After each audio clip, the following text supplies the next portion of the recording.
Жай қызым, мен эфир жасайын деп жатырмын.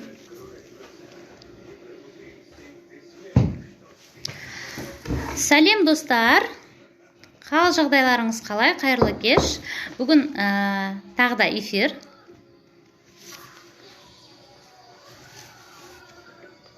Сәлематсыздар ма?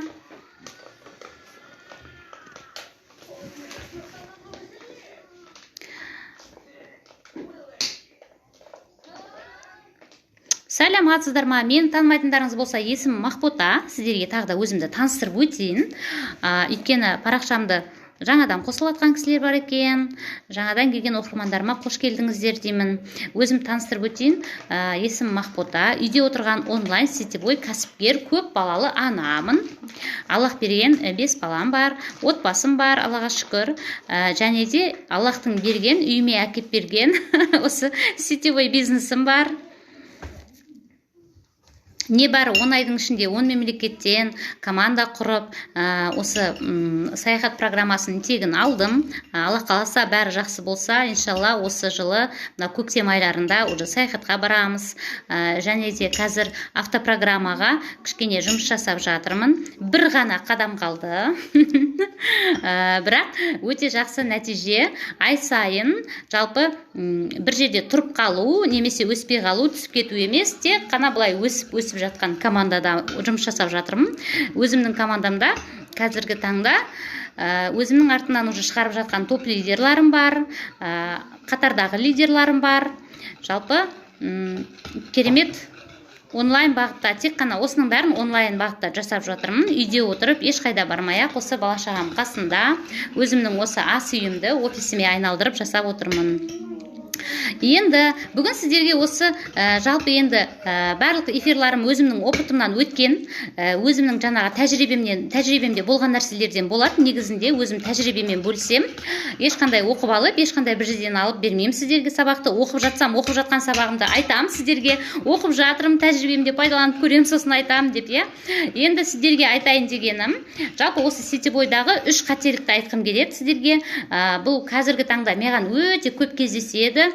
Себебі көптеген қыздар маған айтады, қалай жүргізіп жатсыз, қалай осы мынау кризис кезінде, қалай осындай жақсы қарқынды дамыдыңыз. Негізінде мен кризис кезінде бастадым, осы 20-шы жылдың март айынан бастап, төгіп алмаш қызым, 20-шы жылдың март айынан бастап, как раз осы барлық осы қиын қыстау кезең басталған кезде мен осы жұмысымды бастадым. Енді сол себепті айтады да қыздар көбісі, осы кризис болған кезде бизнесіміз тоқтап қалды, пандемия болған кезде бүйтіп қалды, сөйтіп қалды. Жоқ, қыздар, оған байланысты емес екен. Негізгі просто біздің дұрыс бағытта жұмыс жасауымызға байланысты екен. Мен енді бұрында сетевой компанияларда жұмыс жасадым, нәтижелер болды, бірақ осы именно системный жұмыс болмағандықтан, осы алгоритммен жұмыс жасау, және де осы онлайн бағытта жұмыс жасау, жаңағы интернеттің өзінің заңдылықтары бар екен да, просто мен соны білмегем. Сол себепті дұрыс жүргізбегендіктен команданы ұстап тұра алмадым. Ал енді осы қазіргі жасап жатқан қыздар, мама эфир делает. Ал енді қазіргі жасап жатқан компаниямда мен осы өзім саналы түрде осы интернет арқылы іздеп, өзім келіп, өзім тауып алдым, өзім наставнигіме келіп, солай өзім сұрадым, мен де осылай үйретші деп, мысалға. И дәл осы программада, мысалға, жұмыс жасасаң, тура өзің қалай мені іздеп келдің, мені үйрет деп, саған да адамдар солай жұмыс іздеп, сені сұрап келетін болады деп маған айтты да. Сосын енді бұрын енді жасадым ғой, бұрын компанияларда жасадым, сетевой компанияларда 4 компания ауыстырдым. Бірақтан соңғы 3 жылдың ішінде 4 компания ауыстырдым. Бірақтан өзім соған байланысты айттым да, мен мысалға ешқандай таныстармен, ешқандай осындай список знакомыхпен, ондай әдістермен жұмыс жасағым келмейді. Жаңадан бір сондай бір жаңалығы бар ма, сондай осы интернет арқылы жасағанның өзінде де бір басқаша бір түрін үйренгім келеді деп. Өзім бірақ сенетім да, іштей сондай жаңаша түрі барына осы бизнестің. Өйткені көптеген адамдарды солай өзім бақылап жүрдім.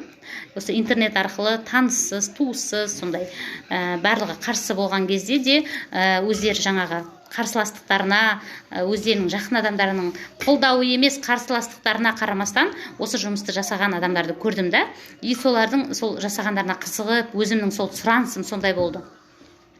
Сол сұранысыма байланысты мен наставнигім де айтты, керек емес, тіпті вообще телефоныңды нөл қылып, списоктың бәрін өшіріп тастасаң да болады. Біз себебі интернет арқылы жұмыс жасаймыз, бірақ саған менің бір условиям бар. Сенде кәдімгі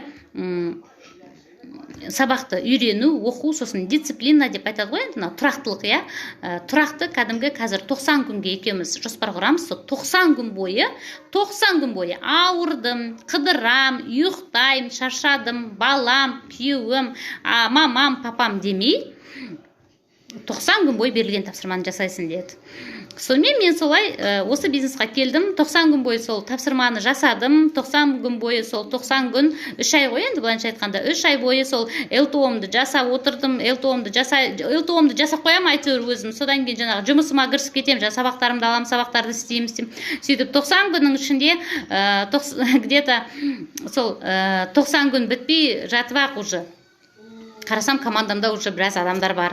Сонымен осы 4-ші айда көзімді ашып қалсам, уже командамда 50 адам бар, 5-ші айда 80 адам бар, сөйтіп уже 6 айда уже 120 адам болды, 7 айда солай уже 150 адам болды, сөйтіп уже көбейіп кеттік та біз сөйтіп. Қазір енді уже мен қаласам да бұл бизнесті тоқтата алмаймын уже. Мен уже сондай уже масштабный, уже халықаралық уже бизнес аштым, иә, өзіме. Осының бәрін осы онлайн үйде отырып, осы кризис кезінде, елде ақша жоқ кезінде осы мен осындай нәтижеге жеттім. Аллаға шүкір. Енді чектарымды жалпы сториста салып отырам, байқап жүрген боларсыздар. Ол енді мақтаныш емес, просто осы менің нөлден бастап осындай дәрежеге жеткенімді, үйде отырып жеткенімді сіздерге көрсету мақсатында жасалады бұл әрекеттің бәрі, иә. Кейбіреулер енді дұрыс түсінбей жатады, мақтана береді екенсің деген сияқты. Ол мақтану емес, просто мен онлайн жұмыс жасағаннан кейін сол онлайн отчет ретінде, сіздерге де отчет ретінде беріліп жатқан дүние. Ал енді осы 3 қателік, иә, жалпы сетевой бизнестағы 3 қателікті айтып берейін бүгінгі. Бұл енді бізде мынау компанияға шақыру, яғни жаңағыдай көп акцентті маркетингке аудару, иә. Мен мысалы маркетинг планды өзім зарплатам 100 мыңнан асқан кезде барып маркетинг планға көңіл аудардым. Осы вообще қалай беріліп жатыр осы 100 мың теңге маған деген сияқты. Маған бір қызық болды да. Бірақ оған дейін маркетингті былай білем енді, барлық компанияда маркетинг бар, барлық компанияда ақша бар ғой жалпы. Просто сол ақшаны жасап шығаратын жолын білмей жүрдік та осы уақытқа дейін. Енді сол маркетингке көңіл аудару, иә, в основном бір жерге барсаңыздар, презентация болсын, онлайн презентация болсын, не болсын, әйтеуір даже осы прямой эфирдің өзінде, менің бір прямой эфирларым бәріне кіріп қараңыздар, бір жерден андай бір доңгелектерді жазып, бір маркетинг жазып, бір цифрларды көрсеткен емеспін мен. Өйткені именно маркетинг маңызды емес, жұмыс жасаған адамға компания ақша төлейді в любом случае. Енді қараңыздар, иә, осы маркетингке жалпы компанияға адам шақыру бұл дұрыс емес. Одан кейін наставникке адам шақыру, яғни біреудің табысын көрсету, иә, өте дұрыс емес қағида. Себебі біреулер айтып жатады, иә, мысалға, сен енді жаңадан келдің ба, әлі сенің нәтижең жоқ қой, менің ақшамды көрсете сал деген сияқты сондай болып жатады, иә. Менде де болған ондай. Ол да дұрыс емес. Оның қазір неліктен дұрыс емес екенін сіздерге айтып түсіндірем. И және де жаңағы командаға шақыру, команданың енді біз команданы көрсеткенде енді кімді көрсетеміз? Опять же сол наставникті, жетекшімізді көрсетеміз, иә. Осы команданы осы құрап жасап отқан адам, міне мынау адам деген сияқты, иә. Ол да дұрыс емес. Мен де дәл сондай бағытта бұрынғы сетевойларымда жұмыс жасадым. Өзім наставнигімді пиарить ететінмін, компанияны айтатынмын, маркетингті айтатынмын, ойбай, мынандай болса, мынандай болады, мынандай болса, мынандай ақша түседі деген сияқты, иә. Ақшаны айтатынмын. Ол жерде оның кейін неге олай дұрыс емес екенін кейін түсіндім мен. Өйткені білесіздер ма? Бұл құралдарды мен де қолданып көрдім, иә. Сіздерге мен енді өзім опытымда болған нәрсені айтайын. Мысалға, мен жетекшімді көрсетіп, оның сол ақшасын көрсетіп, соның жаңа жеткен жетістігін көрсетіп, команданы көрсетіп, жалпы, иә, бір адамды мысалға алып келем, иә, кездесуге, иә. Іздеп, әйтеуір ақтеп, өктеп алып келем. Ол адам мен жетекшіммен сөйлеседі, ол айтып түсіндіреді. Мен оған мәз боламын да, что ол адам оған айтып түсіндіріп жатқанына, иә. Содан кейін ол адам не дейді маған? Менің әкелген адамым айтады, иә, жарайды, бота, мен ойланам. жақсы предложение, жақсы екен, жақсы ұсыныс екен, бірақ мен ойлануым керек, сразу айтпай ақ қояйын деп мысалға ойлануға кетеді, иә. Мейлі ол ойланып жатыр ғой дейсің да, сен уже жаңа адамдарды іздей бересің да, ары қарай да, и саған наставнигің айтады да, ол ойланып келеді, информацияны сенен алды ғой дейді да, мысалға болды. А одан кейін барып қарасаң, сен ары қарай адам іздеп жүрсің, наставнигіңе күнде әкеп атсың, а наставник бір жерде отыр да, әкел деп тек қана адам әкеп жаңағы презентация жүргізеді, болды оның жұмысы, иә. А біздер новичоктар адам әкеп атырмыз деген сияқты. Одан кейін бір 2-3 айдан кейін қарасаң, бір жерде бір жаңағы инстаграмда қарап отырсаң, сол сенің әкелген, осы 2-3 ай бұрынғы әкелген адамың сенің наставнигімен бір кафеде шай ішіп отыр жаңағыдай. Бүгін мен мынандай компанияға тіркелдім, ура деп осындай бір суретін көрсетіп отырған суреттерді көресің да. Енді неге олай болады білесіздер ме? Менің өз басымда болған сондай. Потому что, знаете, біз ол жерде сіз адам іздеп жүгіріп жүрсіз да, сіздің роліңізда, ол сіздің әкелген адам нені көрді дейсіз? Ол ана адамның отырып жұмыс жасап жатқанын көрді да, а сіздің жүгіріп жүргеніңізді көрді. И естественно, ол адам жаңағы уже инстаграмнан, ютубтан, басқа жерден ол адамды танысты, мысалға сол компания жайында барлық ақпаратты алды, ол компанияның мысалға қандай лидерлары бар екенін интернет арқылы көрді, сөйтті дағы, хоп, сол адамға барды. А ол кезде сіздің наставнигіңіз сізге не деп айтады? Я бота, дұрыс, я сенің әкелген адамың болса да, не болса да, ол енді сенен алды, информацияны бердің, дұрыс, я сен енді олай болса маркетингті айтып үйрен. Значит, сен де бұл жерде тақтаға шығып, сен кружочектарды сызып үйрену керексің деп, саған уже басқа задание береді да, а ол адамның оған барғанына, мысалға, былай деп оправдание айтады да. Ол енді адамның өзінің таңдауға, выборға құқылы ғой. Ол адам таңдап отыр, өзі таңдап келді. Иә, сен әкелдің, иә, ақпаратты алды, но бірақтан ол адам таңдауға құқы бар ғой. Қазір енді мен енді оны командаға біз алмасақ, ол бәрібір басқа лидерларға кетейін деп отыр деген сияқты, сондай қылады да, мысалға. Енді какая разница, лучше еңбегім саған да менің еңбегім сіңіп отыр ғой, сенің адамдарыңа презентация жүргізіп отырмын, лучше маған келсін деген сияқты әңгіме болады да, сөйтіп сіздің әкелген адамыңыз наставнигіңізге кетіп қалады, иә.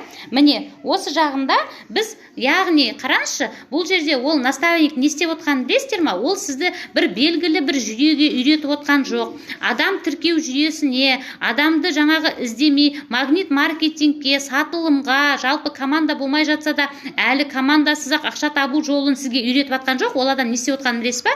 Ол енді дұрыс емес наставниктер, жалпы енді ол бар ондай енді арамызда, өйткені өзімнің опытымда болған, өзім тәжірибемде. Мысалға, ол адам просто өзінің бір құралы ретінде сізді қолданып отыр. Әшейін бесплатный трафик ретінде сіз жүрсіз. Адам әкеп атса, а ол просто отыр бір жерде, кафеде, бір жерде мысалға айтады да. Бұрында мен наставник солай жұмыс жасайтын. Алло, жаңағы чатқа айтады, давайте мен бүгін мына жерде, мынандай кафеда отырмын, осы жерде боламын осы уақытқа дейін. Адамдарыңды әкеліңдер. И сен апарасың, еще и апарғансың, жаңағы шай әпересің деген сияқты, иә, ол адамға. И одан кейін ол сөйлеседі, ойланам деп кетеді, а саған ол айтады, все хорошо, пока он думает, время не теряй, неси другого человека, да?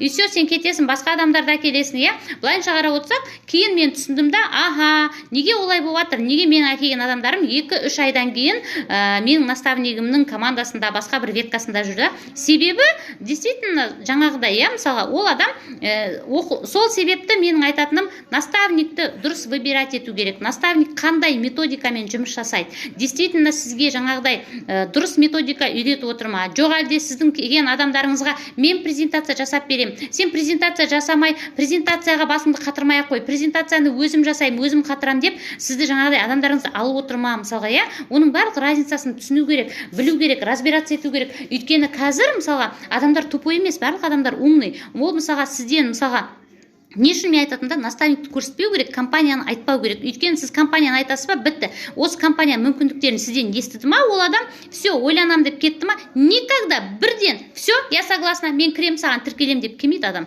Адамда, өйткені бізде нет деген заложенность бар мына жағымызда, иә, подсознаниемізда. Біздер 17 рет нет деп айтып, содан кейін барып да деген нәрсені айтамыз біз. Уже біздің ол, біздер енді советский балаларымыз ғой, біздің өзіміздің ол заложенный, ол психологиялық түрде доказаны уже, иә, кәдімгі. Оны енді мен алдыңғы эфирларымда айтқан болатын, қарап көрсеңіздер болады, не жайында қазір айтып жатқанмын. Ал енді дәл қазір мысалға, иә, вот сол адам неге 2-3 айдан кейін сіздің наставнигіңізде отырады, иә, мысалға, иә, себебі сіздің жаңағы, сіз көріп отырсыз ғой, ол адам 2-3 ай бойы зерттейді. Осы компанияның мысалға сіз мүмкіндіктерін айттыңыз, көрсеттіңіз, все, ол тупой емес қой, барады да YouTube-қа жазады, мынандай компания деп атын, осындай компанияның лидерлері деп Instagram-ға жазады. Сөйтеді дағы жаңағы толық білетін адам тауып алады. Или жаңағыдай қиналмай жұмыс жасайтын адамдар тауып алады. Сөйтеді дағы все сол адамның артына тіркеледі, иә. Сіз қарап отырсаңыз, мысалға, кейін ол адамға бізде мынау ғой жаңағы 100 спискті жаса, одан кейін тағы да сол 100 спискті қайттан обработка жаса, айма-ай сол айналдыр деп айтады да мысалға, иә. Оның да технологиясы сол. Адам жаңағы нет деген нәрсені 17 рет өткізу керек. Сол касание жасау деген, иә, мысалға, иә. А ол нәрсені онлайн бағытта мысалға, иә, сіз оңай-ақ жасайсыз. Сізге бір келген адам мысалға, иә, онлайнда айтып түсіндірейін ба сіздерге? Неге адамдар онлайнда сіздерге, маған келген адамдар мысалға айтады, мен сізді 1 ай бақыладым, мен сізді 3 ай бақыладым, мен сізді жарты жыл бойы қарап жүрмін дейді. Ол уже жаңағы нет деген нәрсесін сізге айтпайды. Өзімен өзі сол нетті вырабатывать етіп отырады, сізді қарайды. Аха, все хорошо, жақсы екен, ойланады. Аха, жақсы екен, 1 эфиріңізді көреді, 2 эфиріңізді көреді, 3 эфир. 17-ші эфиріңізде ол сізге хабарласады. Все, мен кешегі эфиріңізден келіп тұрмын, менің командаңызға алыңызшы деп. Потому что сол нет деген нәрсені ол уже вырабатывать етті. Онлайнда постоянство керек деп мен постоянно сол үшін айтам. Сіз постоянно шығуыңыз керек. Постоянно. Бұл жерде жаңа орыстар айтады, дисциплина керек деп, иә. Дисциплина деген сөз, ол постоянство деген сөз. Тұрақтылық деген сөз. Сіз тұрақты жұмыс жасауыңыз керексіз. Тұрақты сторисқа түсуіңіз керексіз. Тұрақты эфирлар жасауыңыз керексіз. Жалпы өзіңізге өзіңіз тұрақтылықты уже кәдімгідей жұмысқа кірдім деп аспаннан түсетін ақша жоқ. Онлайн болсын, офлайн болсын, қалай болсын, еңбек. Сетевой бизнесті кейбіреулер айтады, оңай ақша, жеңіл ақша. Оңай ақша, жеңіл ақша емес. Сетевой бизнесте еңбек ету керек. Бұл жерде мен ешқандай да мысалға менің өзімнің наставниктерімде, менің командама қыздардың да мысалға, иә, ешкімнің оңай ақша тапқанын көрген жоқпын. Кім еңбек етеді, кім мысалға оқу құралдарды алады, алған күннен бастап жасайды, өзіне жоспар құрады, сол дисциплина, жоспар, одан кейін күту, иә, басқа ешқандай секреті жоқ бұл жұмыстың. Просто сізді грамотно сол жоспармен жұмыс жасайтын, сізді грамотно адамдармен үйрететін, коммуникацияға түсетін, сондай нәрсеге үйрететін адамды тауып алу керек. Болды. Дұрыс бағытта жұмыс жасап атқан онлайн методикамен кәдімгі осы соңғы 6 айдағы кейсін көрсете алатын адаммен сіз байланысқа түсуіңіз керек, и сол арқылы арғарай үйренуіңіз керек. Соның жасаған нәрсесін сіз де дублицирование жасайсыз, былайынша айтқанда, иә. Бірақ соны ол қандай әрекеттерді дублицирование жасау керек, иә, мысалға жаңағы 100 адаммен қайта-қайта спискпен жұмыс жасау ма, жоқ әлде магнит маркетингті, сатылу техникаларын, сатылу триггерларын, жалпы осы қандай платформа бар, сол платформалардың алгоритмдерін білетін оқу құралдары бар ма, иә, мысалға, иә. Бізде мысалға бар, мысалы, WhatsApp-пен жұмыс жасау, иә, мысалға, иә, өзінің алгоритмі бар. WhatsApp-ты қалай дұрыс жұмыс жасау, WhatsApp жаңағы чат технологиясы деген технология арқылы жұмыс жасау, иә, қазір мысалға енгізіп жатырмыз мен өзім командамда. Одан кейін қандай тағы да бар, мысалға, TikTok арқылы, иә, TikTok арқылы жаңағыдай заявка алу, TikTok арқылы күнде 20 адаммен байланысқа түсу, иә, мысалға, иә, TikTok арқылы күнде 100 подписчик әкелу өзіңіздің парақшаңызға, иә. Одан кейін YouTube канал, иә, YouTube деген, егерде сіз грамотно видео түсіріп, оны жақсылап ранжировать ете алатын болсаңыз, өзінің алгоритмына сай етіп видеоны салатын болсаңыз, иә, өзінің запросынан шығатындай видео болса, сіз YouTube сізге 24 сағат жұмыс жасайды, представляете?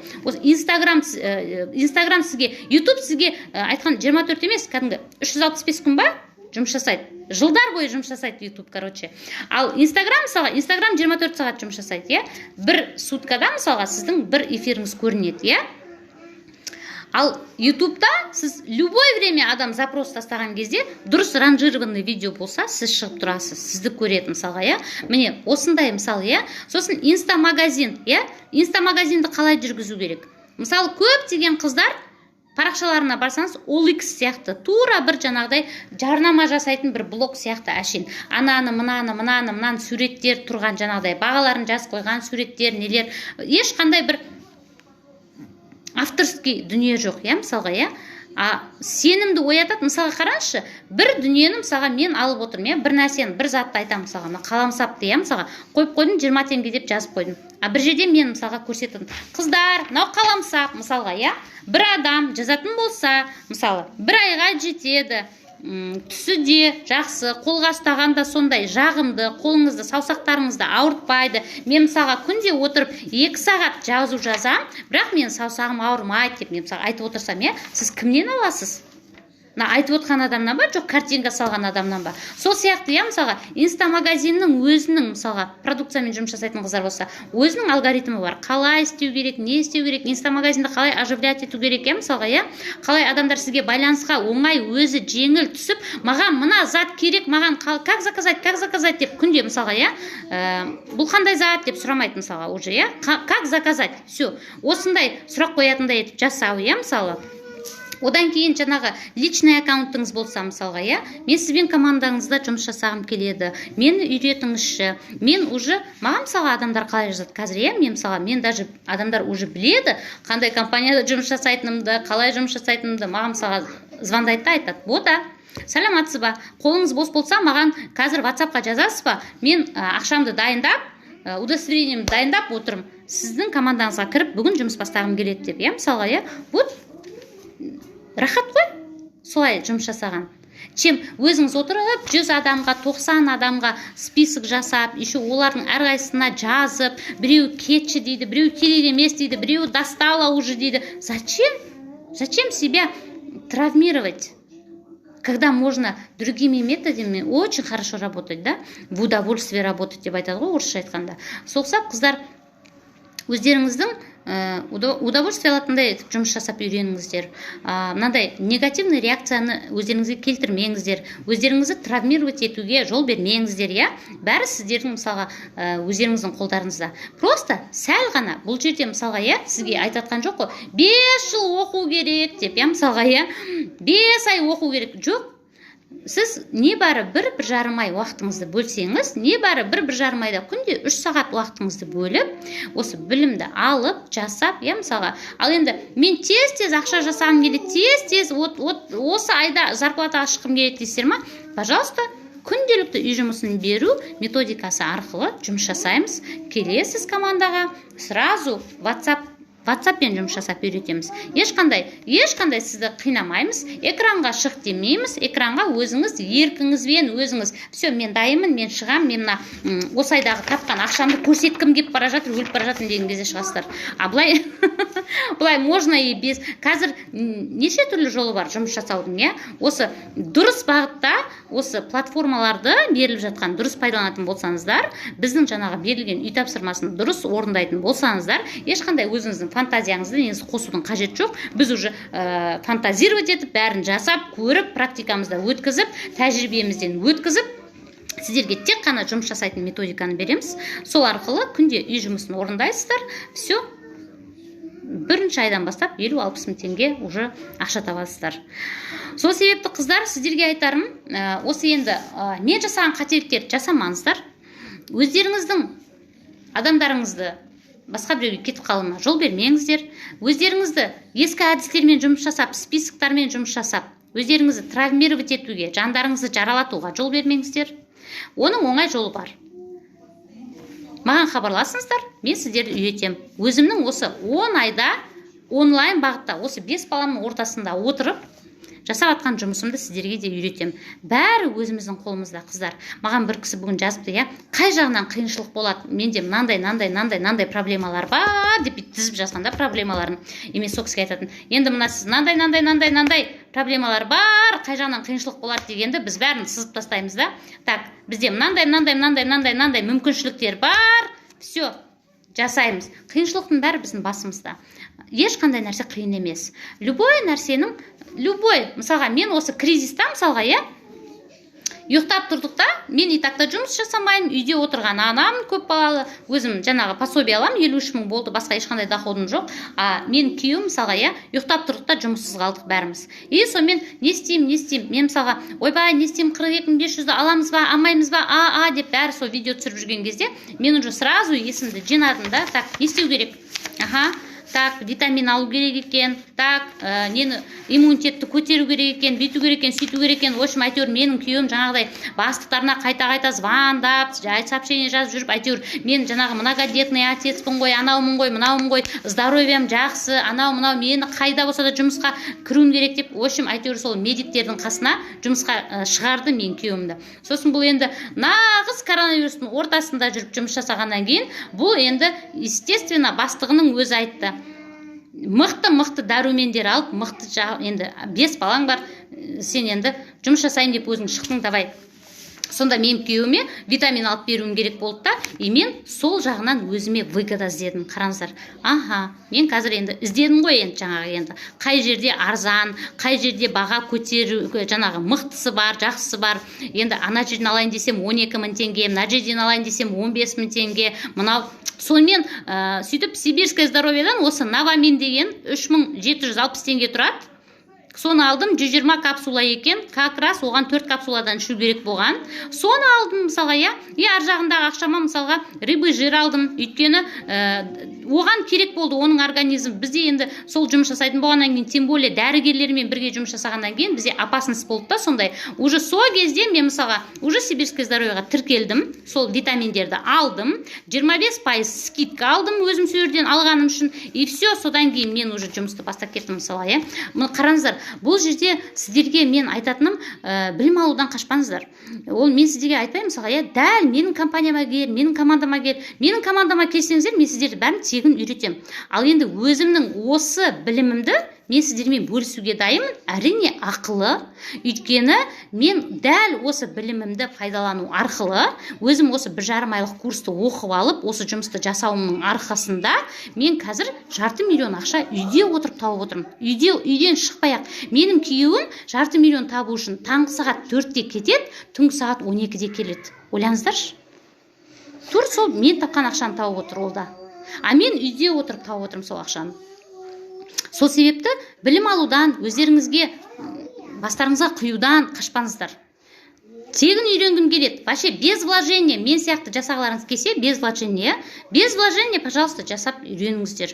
Ол жағы да бар. Мен мысалға без вложения жасаған жоқ, жасадым деп айтпаймын. Менде вложение болды. Мен айттым ғой жаңағы иммунитет көтеретін дәрумендер алдым өзім семьяма, мысалға, өзім күйеуіме, бала-шағама. Ал енді қараңыздар, қазір мысалға мен оны да мысалға уже жұмыс жасағаннан кейін көп қыздар маған жазады да, сізге қызығамыз, жасағымыз келеді, бізде үйде отқан анамыз, жаңағы қалайда ешқандай профессиясы жоқ та келіншектер маған хабарласады да. Мен сол кісілерге мысалға уже кәдімгідей оларға да технология чата деген уже сабақ дайындап қойғам уже. Мысалға ақшам жоқ деген қыздарға, уақытым жоқ деген қыздарға пожалуйста, күнде 20 минут уақытты бөліп, технология чата деген жұмыс бар, соны жасайсыздар, 50-60 мың теңге табасыздар.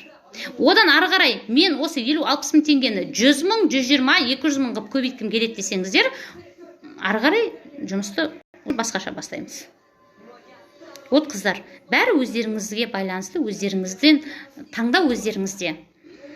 Басқа компанияда жасап жатсаңыздар, жасай алмай қиналып жүрсеңіздер, пожалуйста, менің өзімнің авторский курсым бар, 2GIS MLM-KZ деген. Неге 2GIS? Потому что 0-ден бастап топ-лидерге апаратын сіздерде сол жерде кәдімгідей видео сабақтар бар.